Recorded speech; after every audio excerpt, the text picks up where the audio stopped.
இணைந்திருப்பது நியூஸ் ஃபர்ஸ்டின் மதிய நேர பிரதான செய்தி அறிக்கையுடன் சர்வதேசத்தின் பல பாகங்களிலுமிருந்து சக்தி குளோபலோடாக இணைந்திருக்கும் உங்களை சந்திப்பதில் மிகுந்த மகிழ்ச்சி. விரிவான செய்திகளுக்கு செல்ல முன்னர் முதலில் தலைப்புச் செய்திகள். ஒலுவில் துறைமுகத்திலிருந்து காணாமல் போன மீனவர்கள் தொடர்பில் தகவல் கிடைத்துள்ளதாக விளையாட்டுத்துறை பிரதி அமைச்சர் தெரிவிப்பு. படகு மூலம் கஞ்சாவை நாட்டிற்கு கொண்டு வந்த இந்திய மீனவர்கள் காங்கேசன் துறையில் கைது. உள்நாட்டு அரிசி 1 கிலோகிராமின் விலை 8 ரூபாவினால் குறைவடைந்துள்ளதாக அரிசி இறக்குமதியாளர்கள் சங்கம் தெரிவிப்பு. அரசியலமைப்பு தொடர்பில் துருக்கிய பாராளுமன்றத்தில் நடத்தப்பட்ட விவாதம் பெரும் குழப்பத்திற்கு மத்தியில் முறிவு.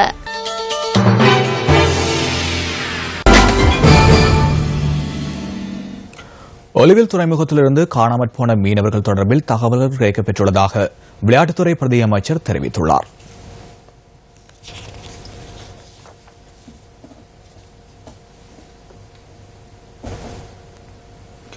ஒலிவில் துறைமுகத்திலிருந்து கடற்தொழிலுக்கு சென்று காணாமற் போயிருந்த மேலும் 4 மீனவர்கள் இன்று அதிகாலை மாலைதீவு கரையோர பாதுகாப்பு படையினரால் கைது மீட்கப்பட்டனர். அவர்கள் தற்போது பாதுகாப்பாக கரைக்கு அழைத்து வரப்படுவதாக மாலைதீவுக்கு சென்றிருக்கும் பிரதி அமைச்சர் AHM ஹாரிஸ் நியூஸ் ஃபர்ஸ்டுக்கு தெரிவித்தார். கடந்த டிசம்பர் மாதம் 24ஆம் தேதி ஒலிவில் துறைமுகத்திலிருந்து 2 படகுகளில் கடற்தொழிலுக்கு சென்ற 6 மீனவர்கள் கரைக்கு திரும்பாததை அடுத்து அவர்களை தேடும் பணிகள் முன்னெடுக்கப்பட்டன. இந்த நிலையில் 2 மீனவர்கள் கடந்த 5ஆம் தேதி மாலைதீவு கடற்பரப்பில் மீட்கப்பட்ட நிலையில் ஏனைய மீனவர்களை தேடும் பணிகள் தொடர்ச்சியாக முன்னெடுக்கப்பட்டு வந்தன. மீனவர்களை மீட்கும் பணிகள் குறித்து ஆராய்வதற்காக பிரதி அமைச்சர் AHM ஹாரிஸ் மாலைதீவிற்கு சென்றிருந்தார். ஒலிவில் துறைமுகத்திலிருந்து காணாமற் போன மீனவர்கள் தொடர்பில் தகவல்கள் கிடைக்கப்பெற்றுள்ளதாக விளையாட்டுத்துறை பிரதி அமைச்சர் AHM ஹாரிஸ் தெரிவித்துள்ளார். கல்முனையிலிருந்து காணா போன 4 மீனவர்கள் அதிகாலையில் மாலைதீவு கடலோர பாதுகாப்பு படையினர் 4 பேரையும் உயிருடன் மீட்டுள்ளனர். 4 பேரும் பொழுது பாதுகாப்பு உள்ளனர். இவர்களை மாலதீவின் வடக்கு தித்து தீவுக்கு, அதாவது குறிப்பா மாலையும் வடக்கு தீவு ஒன்று அருகாமையில் மாலதீவு கடலோர பாதுகாப்பு படையினர் அவர்களை கண்டு அவர்களை பாதுகாப்பாக இப்பொழுது கரைக்கு கொண்டு வருகின்றனர். அதில் ஒருவர் சிறு சோதனையுள்ளதாக படையினர் எமக்கு அறிவித்துள்ளனர். மேலும் இது சம்பந்தமாக ஏற்கனவே பாதுகாப்பு அமைச்சர் உபஜனாதிபதி அவர்களுடன் நான் சந்தித்து விடுத்த வேண்டுகோளின் அடிப்படையில் அவர்கள் மேற்கொண்ட துரித நடவடிக்கை காரணமாக மாலவி பாதுகாப்பு படையினர் இவர்களை மீட்டுள்ளது குறிப்பிடத்தக்கது.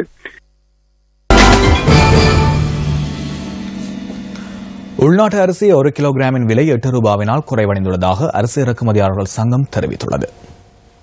அரிசி இறக்குமதிக்கு அரசாங்கம் அனுமதி வழங்கியதை தொடர்ந்து உள்நாட்டு அரிசியின் விலை குறைவடைந்துள்ளதாக சங்கத்தின் செயலாளர் ஏமக பெர்னாண்டோ கூறியுள்ளார்.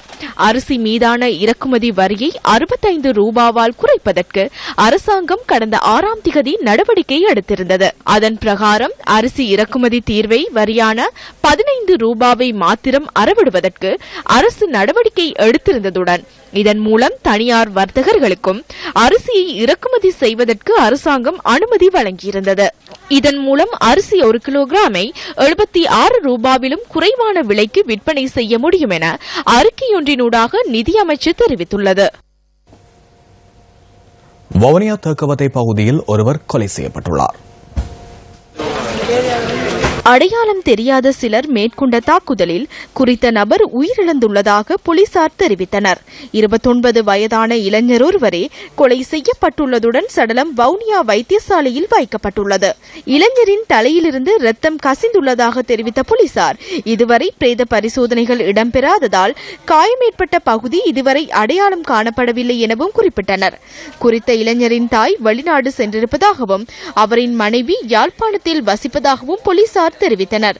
இந்த கொலைக்கான காரணம் இதுவரை கண்டறியப்படவில்லை. சம்பவத்துடன் தொடர்புடைய சந்தேக நபர்களை கைது செய்வதற்கான விசாரணைகள் தொடர்ந்து முன்னெடுக்கப்பட்டு வருகின்றன. வவுனியாவில் இடம்பெற்ற முச்சக்கர வண்டி விபத்தில் 2 காயமடைந்துள்ளனர். வவுனியா சாஸ்திரி கூழாங்குளம் பகுதியில் இரு முச்சக்கர வண்டிகள் மோதி விபத்து சம்பவித்துள்ளது. மரவன்குளம் பகுதியிலிருந்து வவுனியா நோக்கி சென்ற முச்சக்கர வண்டியை பின்புறமாக வந்து மற்றொரு முச்சக்கர வண்டி மோதியுள்ளது. விபத்தில் முச்சக்கர வண்டியின் சாரதிகளே காயமடைந்துள்ளனர். விபத்தில் காயமடைந்த இருவரும் வவுனியா பொது வைத்தியசாலையில் அனுமதிக்கப்பட்டுள்ளனர். ஹிக்கடுவ தலா ஹெல்தனிய பகுதியில் வேக கட்டுப்பாட்டை இழந்த வேன் ஒன்று சேற்றினுள் தடம் புரண்டு விபத்துக்குள்ளாகியுள்ளது. சாரதியின் அதிவேகத்தால் இன்று காலை இந்த விபத்து சம்பவித்துள்ளதாக அங்கிருக்கும் நியூஸ் ஃபர்ஸ்டின் பிராந்திய செய்தியாளர் தெரிவித்துள்ளார். கடந்த வாரம் இதே பகுதியில் இடம்பெற்ற விபத்தில் 3 பேர் உயிரிழந்துள்ளதாக போலீசார் தெரிவித்தனர். கெக்கிராவ அம்புல்கஸ்வக பகுதியில் இன்று அதிகாலை இடம்பெற்ற விபத்தில் 5 பேர் காயமடைந்துள்ளனர். கண்டி கட்டுகஸ்தொட்ட பகுதியில் இருந்து அனுராதபுரம் நோக்கி பயணித்த கேப் வாகனம் கெக்கிராவ அம்புல்கஸ்வக பகுதியில் அமைந்துள்ள வீடொன்றின் சுவருடன் மோதியதில் விபத்து சம்பவித்துள்ளது. விபத்தின் போது வீட்டில் உறங்கிக் கொண்டிருந்த 3 பேர் காயமடைந்துள்ளதுடன் அவர்கள் கெக்கிராவை பிரதேச வைத்தியசாலையில் அனுமதிக்கப்பட்டுள்ளனர். இதேவேளை கேப் வாகனத்தில் பயணித்த 2 பெண்களும் விபத்தில் காயமடைந்து அனுராதபுரம் போதனா வைத்தியசாலை அனுமதிக்கப்பட்டுள்ளனர். கேபின் சாரதியின் கவனக்குறைவே விபத்திற்கு காரணம் என ஆரம்பகட்ட விசாரணைகளில் தெரியவந்துள்ளது. விபத்து தொடர்பிலான மேலதிக விசாரணைகளை கெக்கிராவை போலீசார் முன்னெடுத்து வருகின்றனர்.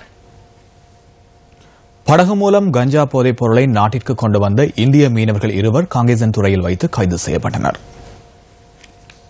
இவர்களிடமிருந்து 52 கிலோகிராம் கேரள கஞ்சா கைப்பற்றப்பட்டுள்ளதாக போலீசார் தெரிவித்தனர். 24 மற்றும் 23 வயதான 2 இளைஞர்களே கைது செய்யப்பட்டுள்ளமை குறிப்பிடத்தக்கது. சந்தேக நபர்களை இன்று மல்லாகம் நீதவான் நீதிமன்றத்தில் ஆஜர்படுத்துவதற்கான நடவடிக்கைகள் முன்னெடுக்கப்பட்டுள்ளன. இதேவேளை கொஸ்லாந்த உனகாந்த பகுதியில் கஞ்சா பயிர் செய்கை மேற்கொள்ளப்பட்ட 4 ஏக்கர் நிலப்பரப்பை போலீசார் சுற்றி வளைத்துள்ளனர். இதன்போது 3 சந்தேக நபர்கள் கைது செய்யப்பட்டுள்ளனர். கொஸ்லாந்த போலீசாருக்கு கிடைத்த தகவலுக்கு அமையவே இந்த சுற்றி வளைப்பு முன்னெடுக்கப்பட்டுள்ளது. கைப்பற்றப்பட்ட கஞ்சா பயிர்களின் பெறுமதி 4 கோடி ரூபாய் என போலீசார் தெரிவித்தனர். தேசத்தின் கிராமப்புறங்கள் எல்லைகள் தோறும் பறந்து சென்ற மக்கள் சக்தியின் மற்றொரு கட்டமான மக்கள் சக்தி இல்லங்கள் தோறும் வீட்டு திட்டத்தின் 2ஆம் கட்டம் உருவாக்கம் பெற்றுள்ளது. பருத்தித்துறை தொடக்கம் தெய்வேந்திர முனை வரையும் கொழும்பு தொடக்கம் சங்கமன்கந்த வரையும் இந்த திட்டம் செயலுறு பெற்றுள்ளது. இந்த திட்டத்தில் நியூஸ் ஃபர்ஸ்டுடன் பேராதனை பல்கலைக்கழகமும் கைகோர்த்துள்ளது. மக்கள் சக்தி இல்லங்கள் தோறும் செயற்திட்டத்தின் 1வது கட்டத்தினூடாக இனம் காணப்பட்ட மக்களின் கண்ணீருக்கு தீர்வினை பெற்றுக் கொடுப்பதில் நாம் வெற்றி கண்டிருந்தோம். இந்த வெற்றியின் பூரணத்துவத்துடன் மகளுடனும் மக்கள் சக்தி இல்லங்கள் தோறும் திட்டத்தின் 2ஆம் கட்டம் முன்னெடுக்கப்படுகின்றது. நியூஸ் ஃபர்ஸ்ட் குழாத்தினர் இன்று வவுனியா, குருநாகல் மற்றும் இரத்தினபுரி மாவட்டங்களுக்கு உங்கள் குறைகளை அறிய உங்களை நாடி வருகின்றனர். வவுனியா மாவட்டத்தில் முன்னெடுக்கப்படும் மக்கள் சக்தி இல்லங்கள் தோறும் திட்டம் தொடர்பான மேலதிக விவரங்களுடன் இணைந்து கொள்கின்றார் அங்கிருக்கும் நியூஸ் ஃபர்ஸ்டின் அலுவலக செய்தியாளர் ராசதுரை ஜெயரூபன். மாவட்டத்தில் பல்வேறு பகுதிகளில் நாங்கள் முன்னெடுப்பதற்கு தயார் நிலையில் இருக்கின்றோம். குறிப்பாக இன்றைய தினம் வவுனியா மாவட்டத்திலே சண்முகபுரம், தட்டான்குளம் மற்றும் கந்தசாமி நகர் ஆகிய பகுதிகளுக்கு சென்று மக்களுடைய பிரச்சனைகளை ஆராய்வதற்காக நாங்கள் இன்னும் சற்று நேரத்தில் அந்த பகுதிகளுக்கு விஜயம் மேற்கொள்ளவிருக்கின்றோம். அதேபோல் நாளைய தினமும் வவுனியா மாவட்டத்தின் பல்வேறு பகுதிகளுக்கு சென்று கிராமப்புறத்தில் உள்ள மக்களின் பிரச்சனைகளை நாங்கள் வெளியுறவுக்கு கொண்டு வருவதற்கு ஆன ஒரு நடவடிக்கைகளை மேற்கொள்ள இருக்கின்றோம். நியூஸ் செய்திகளுக்காக ராசதுரை ஜெயரூபன், வவுனியா மாவட்டத்திலிருந்து. ஹட்டன் வட்டவளை ரொசல்லா பகுதியில் நேற்று மாலை தீ பரவியது. இந்த மானாப்பூர் காட்டு பகுதியில் தீ பரவியுள்ளது. அந்த பகுதியில் நிலவும் வறட்சியான காலநிலையே தீ பரவியதற்கான காரணம் என போலீசார் தெரிவித்தனர். நேற்று மாலை பரவிய தீயினால் சுமார் 25 ஏக்கர் வனப்பகுதி தீக்கிரையாகியுள்ளதாக தெரிவிக்கப்படுகிறது. மட்டக்களப்பு குடியிருப்பு கனிஷ்ட வித்தியாலயத்தின் தைப்பொங்கல் விழா நேற்று தினம் நடைபெற்றது. இந்த நிகழ்வில் மட்டக்களப்பு தமிழ் தேசிய கூட்டமைப்பு மாகாண சபை உறுப்பினர் ராத்ராயிடம் கலந்து கொண்டிருந்தார். மாவட்டங்களிலும் எல்லா மாகாணங்களிலும் முழுமையாக அமுல்படுத்தப்பட வேண்டுமானால் மத்திய அரசாங்கத்தின் செயற்பாடுகளில் பல மாற்றங்கள் கொண்டு வர வேண்டும். பல்லின தன்மை வாய்ந்த, பல்லின மொழிகள் வாய்ந்த, பல்லின கலாச்சாரத்தை அமுல்படுத்துவதற்கு வேண்டுமானால் பல்லின கலாச்சாரம் என்றக்கூடிய சட்ட திட்டங்கள் இந்த இலங்கை திருநாட்டில் அமுல்படுத்த வேண்டும். இந்த நாட்டின் தேசிய கொள்கையாக இருக்கின்ற பௌத்த சாசனம் என்ற விடயத்தில் மாற்றம் செய்யப்பட்டு பல்லின சமூகம் வாய்ந்த, பல்லின கலாச்சாரத்துடன் வாழக்கூடிய ஒரு பொறுமுறைகளை இந்த அரசாங்கம் கையாள வேண்டும். ஆழிப்பேரலையால் நெருக்கடிக்குள்ளான பலர் இன்றும் அதிலிருந்து மீள முடியாமல் தவித்து வருகின்றனர். அம்பாரி நுரைச்சோலை மக்களும் இதற்கு சான்று பகிர்கின்றனர்.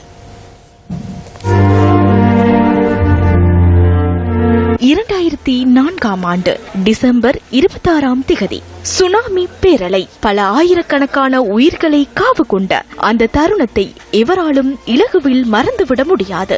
சுனாமி பேரலையால் கிழக்கிழங்கையின் அம்பாறை மாவட்டத்தின் பொத்துவில் முதல் நீலாவணை வரையான பிரதேசங்களே பெரிதும் பாதிக்கப்பட்டிருந்தன. அந்த கூர அனர்த்தத்தில் 38,000 குடும்பங்கள் பரம்பரையாக வாழ்ந்த வீடுகளை இழந்து நடுத்தெருவில் நிற்கதியானதுடன் 8,600 உயிர்கள் காவு கொள்ளப்பட்டன.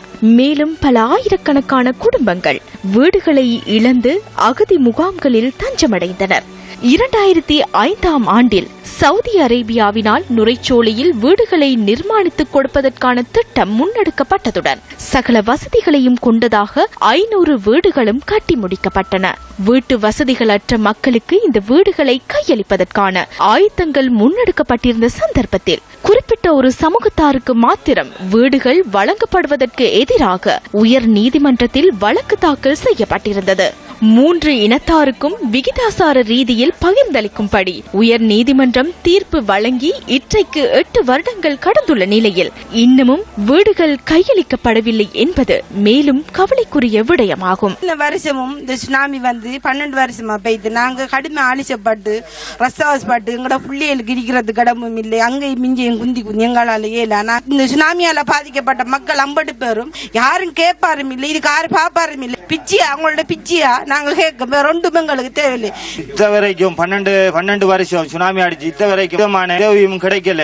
மாசம் ஒன்று வாடகை வீட்டுல 10,000 ரூபாய் காசு கொடுத்து தான் 12 வருஷமும் இந்த 6 பிள்ளைகளை வச்சுக்கு வாழ்ந்துக்கிறீங்க. குடிக்க தண்ணி இல்ல, படுக்க பாய் இல்லாமலுக்கு இருக்கிற வீட்டுகள்ல நாங்க இருந்து கொண்டிருக்கோம். நாங்க இன்றைக்கும் தகர கொட்டில நிற்கும். மழை பெய்கிற மழையும் எங்களோட, உழுவுற வெயிலும் எங்களோட.